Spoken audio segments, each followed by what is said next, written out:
안녕하세요. 건강 365 아나운서 최인경입니다. 땀은 체온 조절을 비롯해서 건강에 중요한 역할을 합니다. 하지만 너무 지나쳐도 부족해도 문제가 될 수 있는데요. 땀이 주는 건강의 위험 신호, 다한증과 무한증은 어떤 경우를 말하는지 땀으로 알 수 있는 우리 몸 상태도 궁금한데요. 오늘은 적당한 땀 분비, 또 건강을 살펴볼 필요가 있는 땀으로 인한 문제들에 대해서 살펴보겠습니다. 건강 365 박은옥의 봉숭아 듣고 시작하겠습니다. KBS 라디오 건강 365 함께하고 계십니다. 땀이 많은 계절입니다. 그런데요, 적당량의 땀이라는 게 있지 않을까요? 땀이 너무 많아도 반대로 너무 없어도 건강한 상태는 아니지 않을까 싶은데 어떨까요? 경희대 한의대 침구과 김용석 교수와 함께합니다. 교수님 안녕하세요. 네, 안녕하세요. 날이 덥고 더운 날 활동량이 많은 상황에서는 당연히 땀이 나는 게 자연스러운 반응인데요. 그렇지 않은 경우가 많아서 문제가 아닐까 싶어요. 그렇죠. 이제 여름철 되면 아무래도 고온다습한 기후잖아요. 네. 또 그러면은 고온 환경에서 또 일을 하거나 또 운동을 하게 되면 땀이 나는 건 아주 정상적인 반응이고 생리적인 반응이거든요. 네. 그러니까 더운 여름철에 땀 흘리는 건 아무 문제가 되진 않거든요. 근데 문제는 뭐냐면 땀은 흘려도 너무 많이 흘리는 거예요. 통제가 안 될 정도로. 또 땀을 흘릴 기온이 아닌데도 온도에 민감해서 또 땀을 흘리는 경우, 이것도 문제고요. 또 하나는 땀을 흘려야 될 때 또 땀을 흘리지 못하는 경우도 발생할 수 있거든요. 흔히 이제 과유불급이라는 말이 있잖아요. 땀도 마찬가지거든요. 지나쳐도 문제고 또 부족해도 문제인 거죠. 그럼 우리 몸에서 땀은 어떤 역할을 하나요? 땀은 별거 아닌 것 같아도 우리 몸에서 아주 중요한 세 가지 역할을 하는데요. 첫 번째가 이제 체온 조절하는 거예요. 요즘처럼 더운 날씨에 계속 덥다 보면 우리 체온도 점점 올라가잖아요. 그런 체온을 조절하기 위해서 땀을 흘려서 열을 조금 조절하는 거거든요. 그런데 체온 조절에 실패하게 되면 체온이 높아지잖아요. 그러면 생명에도 위험을 될 수 있고요. 또 땀을 너무 많이 흘리게 되면 무기력해지잖아요. 우리가 더위 먹는다고 하는 게 바로 이런 형태고요. 그래서 땀을 많이 흘려도 땀을 적게 흘려도 또 이상이기 때문에 몸의 어떤 건강 상태를 알아볼 수 있는 역할을 하는 것이 바로 땀이고요. 두 번째는 땀을 통해서 우리 몸의 노폐물들을 배설시켜주는 거예요. 실제로 우리 몸에서 쌓인 이 노폐물이 한 1% 정도의 땀으로 나가거든요. 땀이 나고 나면 혈액순환도 좋아지고 또 피로 회복에도 좋아요. 그래서 우리가 운동을 하게 되면 땀을 흘리잖아요. 그러고 나면은 시원하다 이런 느낌이 들잖아요. 상쾌한 감이 들고요. 이렇게 잘 배출시켜야지만 우리 몸에서 염증이 생기거나 어떤 질병이 발생하는데 도움을 줄 수가 있고요. 또 마지막으로 땀은 놀랍게도 우리 몸의 감정을 표현하거든요. 왜냐하면 땀의 90%가 자율신경계의 기능 이상에 따른 땀샘에 과도하게 분비가 되니까 원인이 되거든요. 그래서 우리가 이제 쉽게 생각하면 긴장하게 되면 나타나는 게 땀이거든요. 집중해서 시험을 보거나 뭔가 발표를 하게 되면 또 가슴이 두근두근거리고 또 손에서 땀이 나는 거잖아요. 쉽게 생각하면 한국과 일본의 축구 경기 본다 이렇게 되면은 이게 막 이제 긴장이 돼갖고 손에 땀이 나는 이런 형태가 생기는 거거든요. 이렇게 되면 긴장을 하게 되면 교감신경계가 활성이 되고 그러면은 이제 심장 박속수가 늘어나고 근육의 혈류량이 늘어나는과 동시에 땀샘의 분비가 증가되기 때문에 땀이 나는 거죠. 근데 땀도 적당히 하잖아요. 하루에 분비가 되는 땀의 양이 있는 걸까요? 그렇죠. 보통 성인의 경우에는 하루에 흘리는 땀의 양이 보통 한 850에서 900ml 정도 되거든요. 한 1리터 이하 되는 거예요. 1리터 하면 어느 정도냐면 우리가 500ml 생수통 있잖아요. 그게 2개 정도 이렇게 하루에 흘린다 이렇게 보시면 되는데요. 근데 사실 여름철이나 또 운동을 할 때 되면 땀을 더 많이 흘리잖아요. 그런 경우는 한 1에서 2리터 정도가 이렇게 흐를 수 있고요. 우리 어려운 힘든 운동 중에 하나가 이제 철인 3종 경기잖아요. 그런 같은 거 할 때는 한 15리터 정도 엄청나죠? 이런 정도 땀을 흘린다고 하거든요. 그러니까 땀은 사람마다 또 신체 활동량에 따라서 이렇게 차이가 있을 수가 있죠. 근데 그런데요, 같은 조건이라도 유난히 땀이 많거나 적은 사람이 있거든요. 체질과도 연관이 있을까요? 그렇죠. 이제 땀이라는 것은 습한 기운과 열한 것에 의해서 발생되는 경우가 많거든요. 그러니까 우리 몸에도 급습하거나 열이 많이 발생하는 체질에는 땀이 많이 발생한다 볼 수 있거든요. 이제 한의학에서 사상 체질로 보면 태음인이 다른 체질에 비해서 땀이 가장 많이 나거든요. 예. 체질로 보면 뭐 태음인, 소양인, 태양인, 소음인 이런 순으로 땀이 많이 나요. 그러니까 태음인은 약간 비만한 체질이거든요. 그러다 보니까 땀을 흘려야 몸이 가벼워지고 개운한데 지나치게 많이 땀이 흘리지 않으면 몸에 별 이상이 없는 것으로 봐도 되고요. 또 소양인 경우는 이게 위로 열이 자꾸 올라오는 체질이거든요. 그러니까 가슴이나 얼굴 부위에 땀이 많이 나는 경우고요. 또한 평소에 더위를 참지 못하는 이런 경우가 많고요. 태양인은 이제 적당한 양의 땀을 흘리시는 분들인데 스트레스를 받게 되면 땀이 좀 많아지는 경향이 있고요. 소음인 경우에는 이제 태음인하고 좀 반대로 전신적으로 나는 땀은 적고 또 땀을 흘리게 되면 쉽게 피곤해지는 이런 형태가 있고요. 땀은 대체적으로 이제 남자가 여자보다 땀이 많은 편이에요. 왜냐하면 한의학에서 남자는 양의 기운이고 여자는 음의 기운이라고 보거든요. 그러니까 양의 기운인 남자가 음의 기운 여자보다는 더 활동적이고 또 발산을 주로 하니까 땀을 좀 많이 낸다고 볼 수가 있죠. 그러니까 전체적으로 땀이 많고 적은 것과 함께 많은 분들이 걱정하고 고민하는 부분이 다한증과 무한증입니다. 그러니까 땀이 너무 많거나 너무 없어도 걱정인 건데요. 아무래도 살펴볼 필요가 있는 부분이죠. 그렇죠. 땀이 많이 나는 경우 또 너무 적게 나는 경우 다 문제인데요. 땀이 많이 나는 경우를 한번 예를 들면 이 여름철에는 아무래도 고온다습하니까 체온 조절해서 땀을 많이 흘리게 되잖아요. 그러면 땀이 많이 흘린다는 얘기는 그 우리 몸 안에 있는 혈액의 대부분을 차지하고 있는 수분이 빠져나간다는 거잖아요. 그러면 혈액의 어떤 밀도가 높아지죠. 그러면 혈액순환도 잘 안 되고 그러게 되면 이제 혈전이 생겨갖고 혈관을 막아서 이제 심혈관 질환 같은 것들이 증상이 이어질 수도 있고요. 또 고혈압이나 협심증 같은 이제 심장 질환이라든지 아니면 혈관 질환이 있는 경우에는 우리가 또 덥게 되면 냉방기 같은 거 많이 사용하잖아요. 그러면 급격하게 체온이 감사될 때 이제 혈압이 또 올라갈 수 있으니까 주의해야 되겠고요. 또 당뇨병 있는 분들 같은 경우는 땀을 많이 흘리게 되면 수분이 빠져나가면 일시적으로 혈당이 높아질 수가 있거든요. 그러니까 이런 분들 경우는 당지수가 높은 과일이나 탄산 음료를 조금 조절하실 필요가 있죠. 자, 그럼 우선 다한증부터 생각해 보면 좋을 것 같은데요. 일반적으로 하루에 흘리는 땀과 비교할 때 다한증인 분들은 어느 정도로 땀이 많을까요? 다한증은 땀 과다증 뭐 이렇게 얘기하는데요. 일상생활에 불편할 정도의 땀이 많이 흐르는 걸 이렇게 다한증이라고 얘기하거든요. 우리 몸의 땀 배출이 뭐 어떤 체온 조절의 필요한 범위를 넘어서 이제 비정상적으로 증가하는 형태가 나타나는데 한 번 땀이 나면 쉽게 그치지도 않고 지속되는 경우가 바로 여기에 해당되는데요. 다한증 환자들은 정상인보다는 한 3배 이상의 땀을 많이 흘리거든요. 그러니까 하루에 2 내지 5리터 정도 땀을 흘리면 이런 경우는 다한증이라고 볼 수 있고요. 대개 이제 여름철에서 일하는 사람은 하루에 1.5에서 2리터고요. 축구 선수가 한 경기에는 한 4리터. 또 마라톤 선수가 우리가 마라톤 42.195km잖아요. 그 완주하면 6리터 정도 이렇게 나니까 일상생활에서 지장을 받는 경우가 많지요. 그러니까 다한증 환자들은 상당히 힘들어질 수가 있고요. 그런데 다한증이 전체적으로 땀이 많다기보다는 뭐 손이라든지 특정 부위로 집중이 되지 않나요? 그렇죠. 이 다한증은 크게 이제 전신적으로 나느냐 아니면 국소적으로 나느냐 이렇게 구분해 볼 수가 있거든요. 이게 땀이 나는 부분은 아무래도 땀샘이 많이 있는 곳에 생기잖아요. 그러면 뭐 손바닥이나 발바닥, 뭐 겨드랑이, 얼굴, 콧등, 그다음에 팔, 다리 접히는 부분 있죠. 그다음에 서해부나 뭐 회음부 이런 데도 많이 나타나는데 통계적으로 보면 이 다한증 환자들 전체의 한 51%가 겨드랑이에서 나요.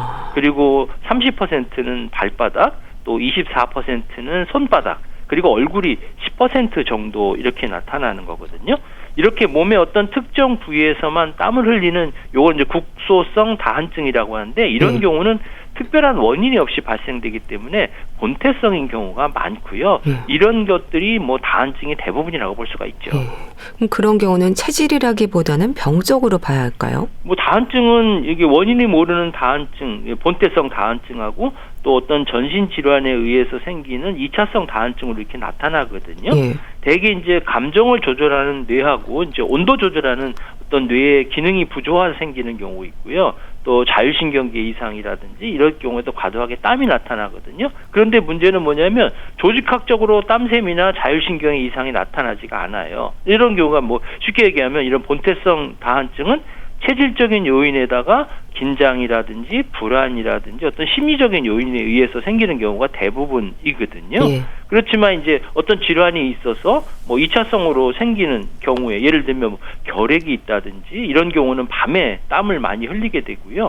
갑상선 기능이 조금 항진되거나 당뇨 같은 내분비 질환이 있을 때도 땀을 많이 흘리는 경우가 있고요.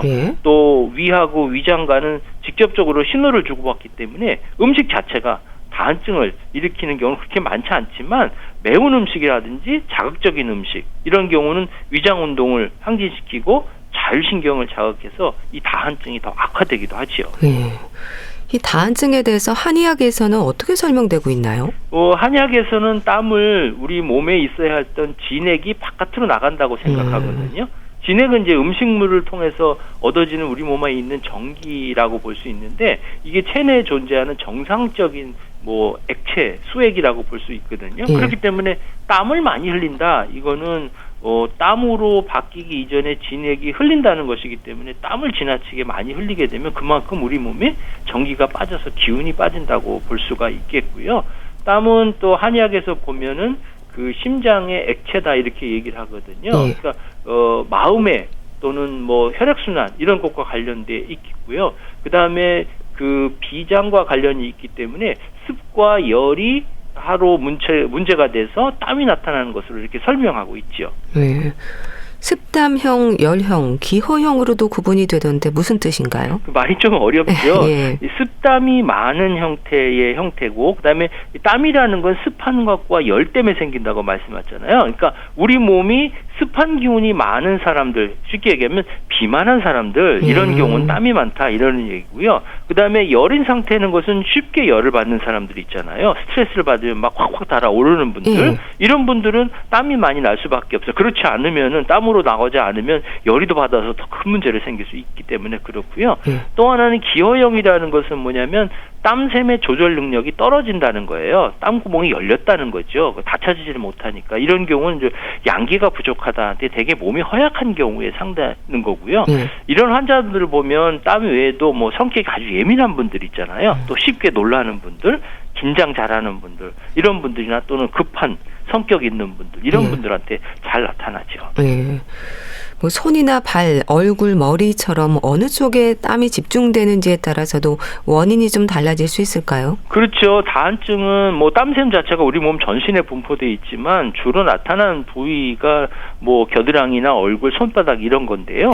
먼저 얼굴이나 또 머리 쪽에서 땀이 많이 나는 경우에는요. 우리가 호흡기 질환이나 또는 뭐 폐경기 질환 이런 것들을 의심해 볼 수가 있거든요. 비염이나 축농증 있는 사람들은 이제 복식 호흡이 어렵잖아요. 그러니까 몸속의 열을 호흡으로 잘 빼지 못하니까 그 여주를 배출하려다 보니까 땀이 얼굴이나 머리에 많이 나타나는 경우가 있고요. 또 얼굴에 땀이 나타나는 감정적인 부분들이 많이 있거든요. 뭐 스트레스를 많이 받거나 이러면 주로 얼굴이나 겨드랑이 이런 부분들이 자극돼서 생기는 경우가 많고 또 얼굴에 땀이 나는 거는 음식과도 많이 관련이 있어요. 뜨거운 음식이나 매운 음식 이렇게 먹으면 얼굴에 땀이 나고요. 또 다른 곳에는 땀이 나지 않고 이제 명치에만 땀이 나는 경우 있잖아요. 이런 경우는 지나치게 스트레스 받아서 생기는 경우 있고요. 또 손에 많이 땀이 나는 경우는 이제 소화기가 관련이 있다고 보고 신경이 예민한 분들, 자율신경이 조절이 안 되는 분, 또 이런 분들이 많이 생기고요.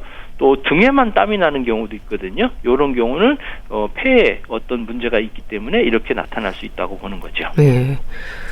자, 그리고 반대로 땀이 너무 없는 무한증은 어떨까요? 다한증만큼이나 흔한가요? 사실 땀이 많이 나는 다한증도 문제지만 땀이 너무 나지 않는 무한증도 문제이거든요. 무한증 하면 말 그대로 하면 땀이 하나도 안 난다 이렇게 생각할 수 있잖아요. 근데 사실 몸 전체에서 땀을 한 방울도 안 흘리는 사람은 거의 없거든요.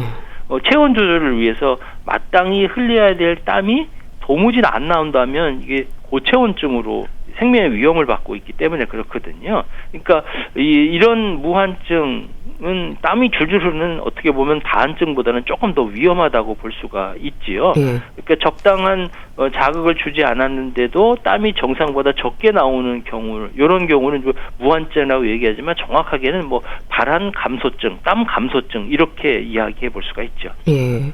건강으로 고려해 볼 때 어떤 위험들이 올 수 있는 건가요? 땀이 나지 않으면 대부분 이제 어떤 분들은 그래 땀 나면 끈적끈적하고 기분이 나쁘잖아요. 그러니까 그런 거 없어서 좋겠다, 뭐 땀 냄새 없어서 좋겠다, 뭐 이렇게 얘기하지만 그렇지는 않거든요. 날씨가 건조하고 더운 날에 땀을 흘려서 열 방출을 해야 되는데 그렇지 못하면 피부가 숨쉬지 못하는 것과 똑같아요. 그래서 열이 높아지고 뭐 열사병, 일사병 이런 것들이 생기고요. 또 피부에 노폐물이 제때 나가지 않으면 문제를 일으키게 되는 거죠. 예. 일단은 체온 조절을 생각하면 그렇네요. 의식을 잃을 수도 있는 거죠? 그렇죠. 이제 온열 질환의 대표적으로 볼 수 있는 게 뭐 일사병하고 열사병인데 체온 조절을 생각한다면 열사병이 여기에 해당한다고 볼 수가 있거든요.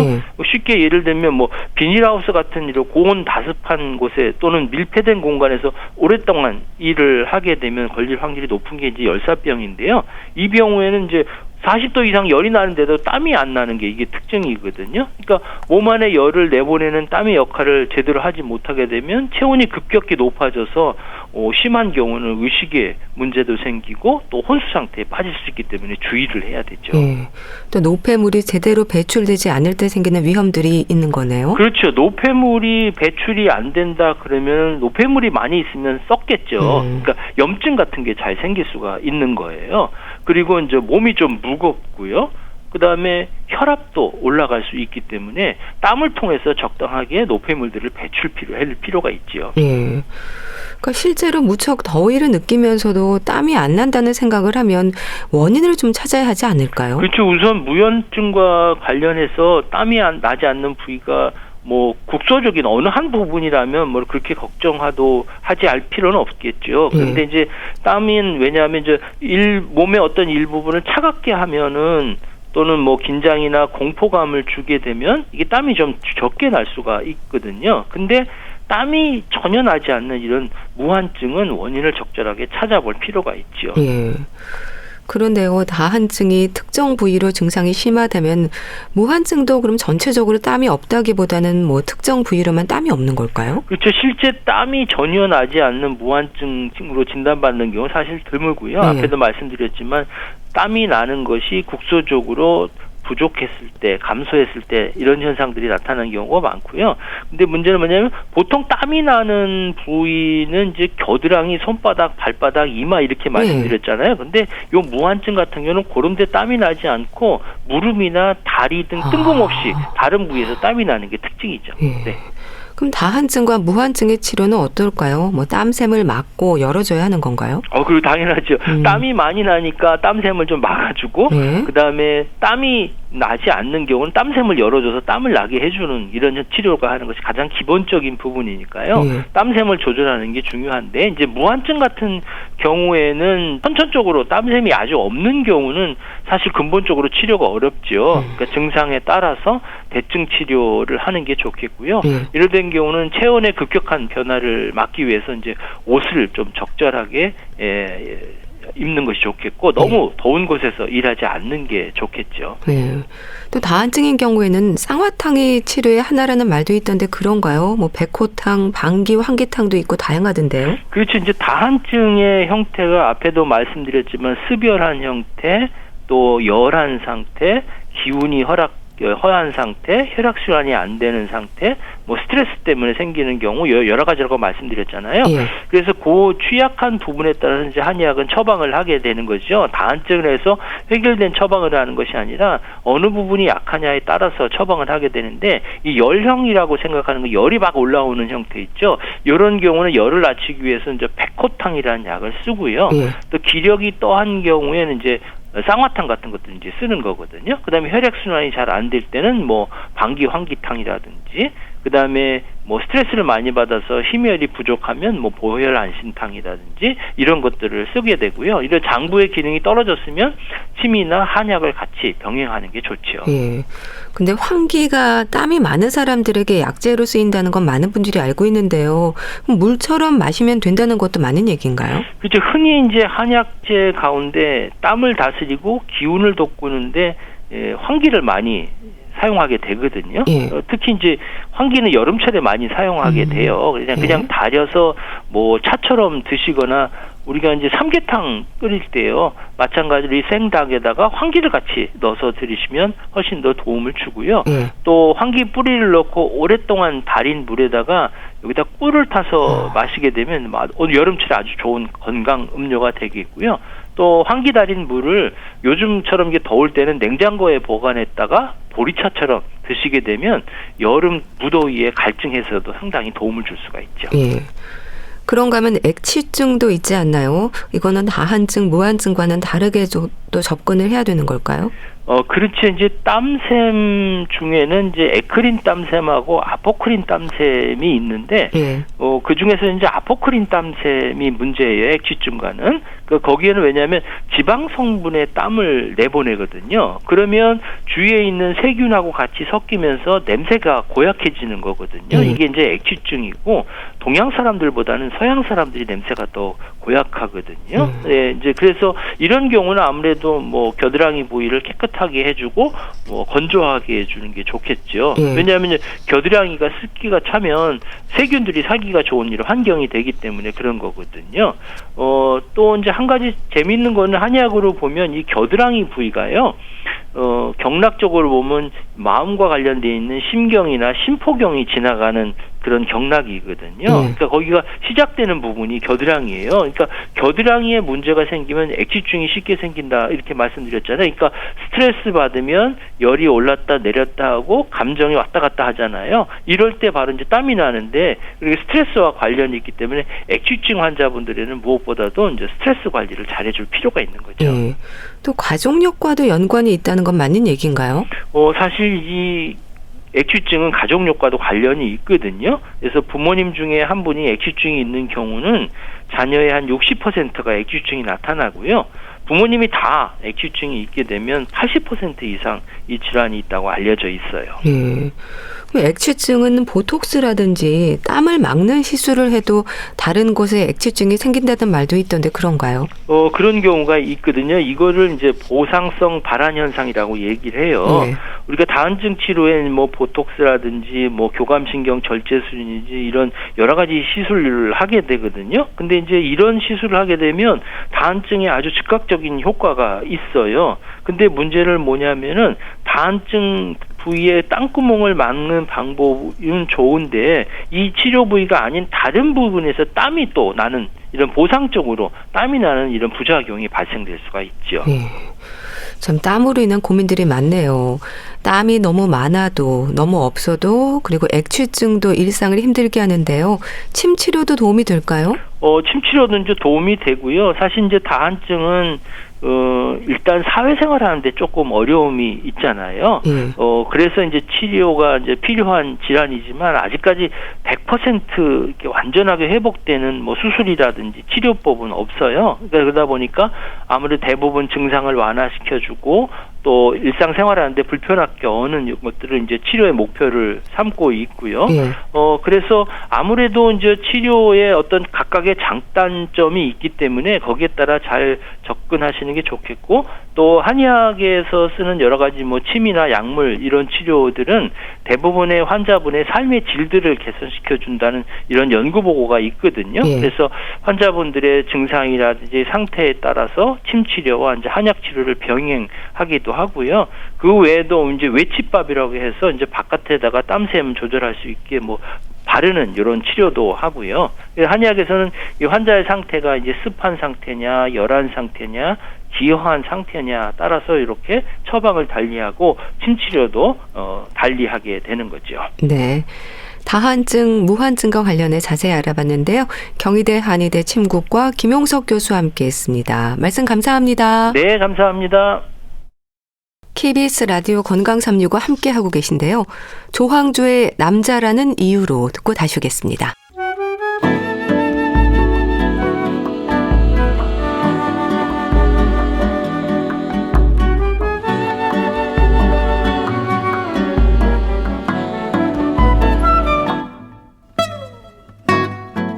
건강한 하루의 시작. KBS 라디오 건강 365 최윤경 아나운서의 진행입니다. KBS 라디오 건강 365 함께하고 계십니다. 책으로 생각해보는 건강 문제, 건강책 정보 북컬럼니스트 홍순철 씨 어서 오세요. 네, 안녕하세요. 책 제목이 뭔가 좀 두렵습니다. 보이지 않는 질병의 왕국. 무슨 얘기일까요? 예, 우리 주변에 보면 제대로 된 어떤 질병의 이름이 없어서 예. 그 원인과 치료법이 명확하지 않은 병 때문에 고통하는 분들이 제법 계십니다. 맞아요. 그리고 그런 병을 앓고 있는 분들이 있는데요. 바로 그런 분들에 대한 이야기, 그런 질병에 대한 이야기라고 할 수 있습니다. 예. 우리가 만성 질환이라고 부르기도 하고요. 또는 이해받지 못하는 병 이라고 부르기도 하는데 그런 병을 앓고 있는 분들에 대한 이야기, 책의 이 주제에 대한 이야기인데요. 예. 작가가 메건 오르크란 분이십니다. 이분은 시인이면서 작가고 저널리스트로 활동을 하고 있는데 대학을 졸업하고 취업을 하자마자 이 팔다리를 마치 칼로 찌르는 것 같은 엄청난 이 전기 충격 같은 통증을 느꼈다고 그럽니다. 아침마다 이런 통증을 겪었다고 그래요. 또 어지럼증, 피로감, 관절 통증, 기억력 감퇴, 식은땀 같은 증상도 수시로 나타났다가 사라졌다고 그럽니다. 예. 이게 계속되면 병원 가서 진료를 받으면 되는데 예. 사라지니까 참 이 신단이 잘 안 됐던 거죠. 그리고 밤마다 두드러기 때문에 깬 적도 있었는데 병원 검사를 해보면 아무 문제도 발견되지 않았다라는 거죠. 예. 그러다 보니까 이런 불편함이 내가 혹시 잘못된 식습관 때문에 발생하는 것이 아닌가? 왜냐하면 책들을 보면 그런 이야기들 많이 하거든요. 예. 그래서 내가 식습관 관리를 제대로 하지 않아서 또는 건강 관리를 제대로 하지 않아서 이런 증상이 나타난다라고 생각을 했다고 그래요. 그리고 극심한 복통이 있어서 응급실에 간 적이 있는데 그때 의사에게 물어보니까 월경통은 누구나 있어요. 난 답변을 받았다고 예. 그럽니다. 다른 병원에 가보니까 자궁 내막증이 있었는데 이번에도 의사는 마치 별일 아니라는 것처럼 진통제만 처방했다고 그럽니다. 예. 대장암 때문에 어머니를 잃고 나서야 자신의 질병에 대해서 좀 깊게 생각을 해봤는데요. 몇 달간 림프절이 아팠다고 그래요. 그때는 내가 어머니를 잃은 슬픔 때문에 이 통증이 있구나라고 느꼈다고 그럽니다. 예. 계속해서 어떤 원인을 알 수 없는 통증 때문에 고생했던 저자의 이야기가 이 책에 소개가 되고 있는 것이죠. 그러니까 저자의 경험을 바탕으로 한 거네요. 사실 많은 질환들이 정확한 원인이 없는 것도 사실인데요. 특히 이해받지 못하는 병과 함께 산다는 표현이 좀 안타깝게 느껴집니다. 그렇습니다. 이해받지 못하는 병, 예. 이 표현에 공감하시는 독자분들이 제법 많을 것 같은데요. 저자 역시 그렇게 여기저기 참 아픈 여성으로서 30대 중반이 됐다고 그럽니다. 예. 그리고 어느 여름에 베트남 휴가를 갔다 왔는데 2주 넘게 계속해서 독감 비슷한 증상으로 고생을 했다고 그래요. 그런데 이때부터 병이 본격적으로 악화했다고 그럽니다. 예. 신간 지필 때문에 또 작가 레지던스 프로그램 때문에 또는 이혼한 남편과의 재결합 문제 때문에 임신 계획이라던가 이런 문제 때문에 한참 뭔가 좀 의욕적으로 자신의 삶을 개척하려던 참이었는데 휴가를 갔다 와서 당장 너무 피곤해서 노트북 모니터조차 쳐다볼 수 없을 정도의 통증을 느꼈다라는 거죠. 예. 병원에 가서 진단을 받았는데 자가 면역성 갑상샘염이라는 진단을 받았다고 그럽니다. 그리고 나서 호르몬제를 복용을 하면서 일을 쉬면서 건강을 되찾는데 몰두했는데요. 그 덕분인지 한동안 병세가 호전됐고 또 자가 면역 질환이 있음을 나타내는 자가 항체도 사라졌다고 그럽니다. 예. 이제 좀 원인을 찾았구나 라는 생각이 안도감이 들 때 얼마 지나지 않아서 이번에는 침대에서 일어날 수 없을 정도로 상태가 극심하게 나빠졌다고 그래요. 예. 병원을 아무리 찾아다녀도 어떤 의사도 이러한 통증이 왜 계속되는지 이유를 설명하지 못했다고 그럽니다. 여기까지 이야기를 드리면 얼마나 답답할까 맞아요. 라는 생각을 하게 되시죠. 예. 근데 우리 주변에 이런 분들이 많이 있다라는 거죠. 병원에서도 찾지 못하는 질병으로 고통당하는 사람들이 제법 많이 있다라는 건데요. 이제 이런 분들이 이해받지 못하는 질병 때문에 더 고통스러워하고 있는 거죠. 예.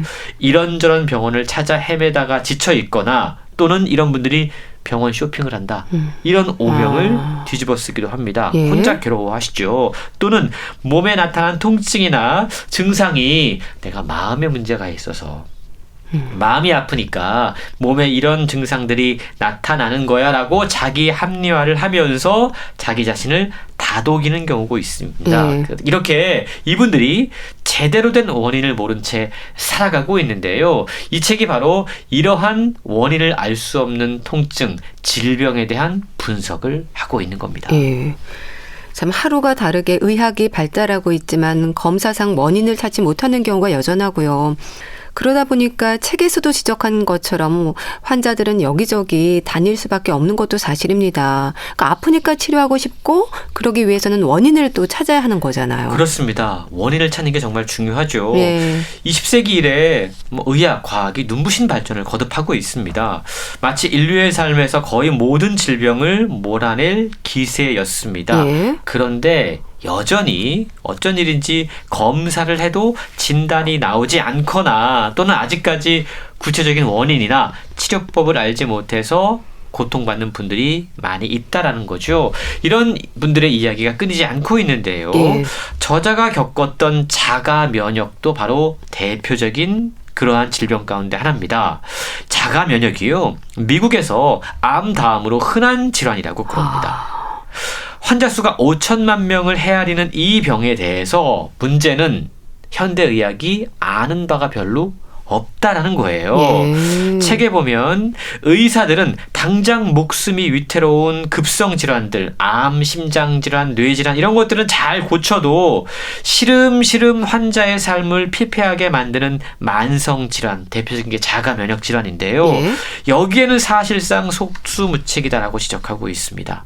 기술과 진단 중심의 의학에서 일단 진단이 안 되고 측정이 안 되는 병은 존재하지 않거나 아니면 심지어 환자가 미쳤다라고까지 보는 경향이 있다라고 이야기하고 있다라는 거죠. 이 이야기는 하버드대 정신의학과 교수인 수전 블록이 이런 이야기까지 했다고 그럽니다. 예. 세균, 바이러스가 질병을 유발하고 인체는 질병을 극복한다. 이게 지금까지 우리가 알고 있는 관습론적인 세균론 패러다임입니다. 그런데 여기에 들어맞지 않는 질병들은 현대의학에서도 시야에 가려져 있다는 겁니다. 결국 첨단 의료의 그늘진 한편에는 여전히 병원에 가서 아무리 아프다고 호소를 하더라도 그 아픔을 제대로 인정받지 못하고 소외되는 수많은 환자들이 있다라고 저자는 설명하고 있습니다. 그 아픔을 인정받지 못하고 소외되는 수많은 환자라는 표현이 와닿는데요. 그래서도 고통을 받는 것 같아요. 그렇습니다. 타인에게 설명할 수 없거나 눈에 문제가 보이지 않는다고 내 몸에 증상이 없는 게 아니거든요. 그렇죠. 오히려 내가 정말 아픈데 주변 사람들이 나를 의심을 해. 너 진짜 아픈 거 맞아? 꾀명 아니야? 그러면 그 고통은 더욱더 심해질 수밖에 없다는 겁니다. 심지어 사람들이 잘 모르는 질병, 우리가 아직 과학적으로 밝혀내지 못한 질병을 앓고 있는 사람이 분명히 있잖아요. 근데 그런 사람들은 네가 예민해서 그래 라고 쉽게 이야기합니다. 심리적 문제야 라고 이야기합니다. 멀쩡해 보이는데 라는 이야기를 합니다. 이런 식의 무시가 사실은 이런 질병으로 고통당하는 사람들을 더욱더 아프게 하고 있다는 겁니다.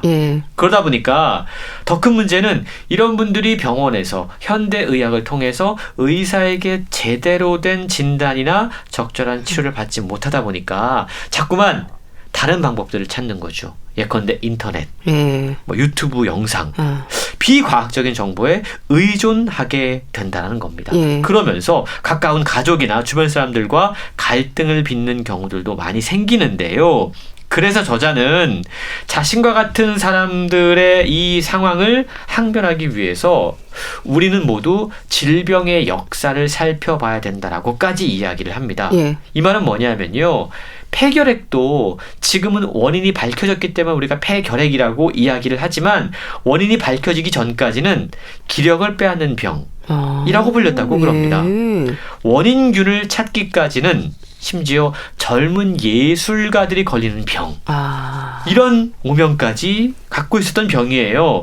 의사들은 한때 자가 면역 질환 가운데 하나인 다발경화증을 히스테리의 일종으로 취급했습니다. 예. 저자는 질병은 사회에 따라서 시대에 따라서 발견된다라고 이야기하면서 지금 이름이 없다고 해서 병이 없는 것이 아니다라고 이야기합니다. 이것이 나중에는 어떤 병의 이름으로 진단서에 기록될 수 있지만 지금 발견되지 않았기 때문에 우린 더욱더 고통당하고 있는 것이다라고 이야기하는 것이죠.